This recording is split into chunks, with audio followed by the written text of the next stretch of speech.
This is a great little tool to illustrate the difference between compounding interest in a steady account with a pretty much a fixed return versus an investment account that's speculative, meaning the interest rates change. They go up and they go down. So let's take a look. So let's plug $100,000 into the account, and we're going to assume a 5% rate of return, and we're only going to use 5 years to keep it simple. I'll hit calculate. So you'll notice on the left, our compounding account, our steady account, we're going to assume a 5% return. Account balance at the end of 5 years, $127,000. Now remember, this is just for illustration. Now let's take a look at the speculative account. Okay, so let's assume that the first year they earned 5. Second, this account earned 8.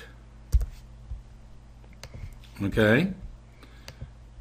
Third year, it earned -10. Fourth year, 7. So it's positive. And then the last year, it's back to 5 again. So as you can plainly see, the difference is substantial. Plus, we're bringing risk into the equation. So what happened was that one negative. All right. So let's shuffle. So if you'll watch this screen here, I'm going to click on shuffle, and you'll see the -10. It's going down, but what happens? It doesn't change the value in the speculative account at all.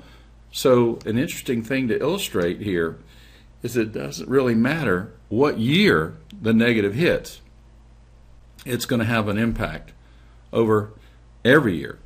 The results are going to be the same. Well, let's answer some important questions.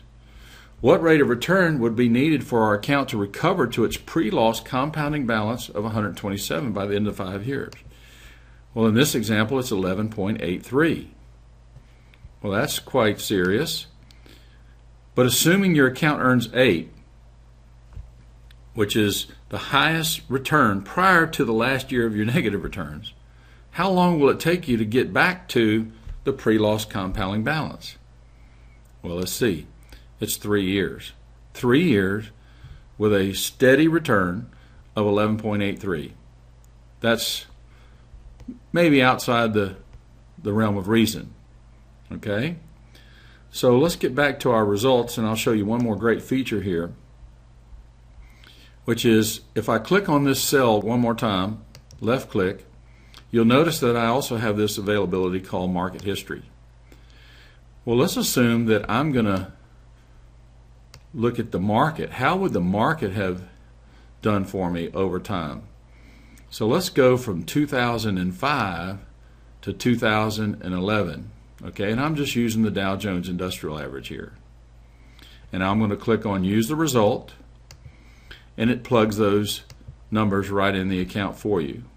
And you'll notice in this example, yes, I had the potential for higher returns, but I'm down $30,926 over a steady compounding account at a 5% rate. So, gives your client a great opportunity to look at the difference between compounding versus speculation.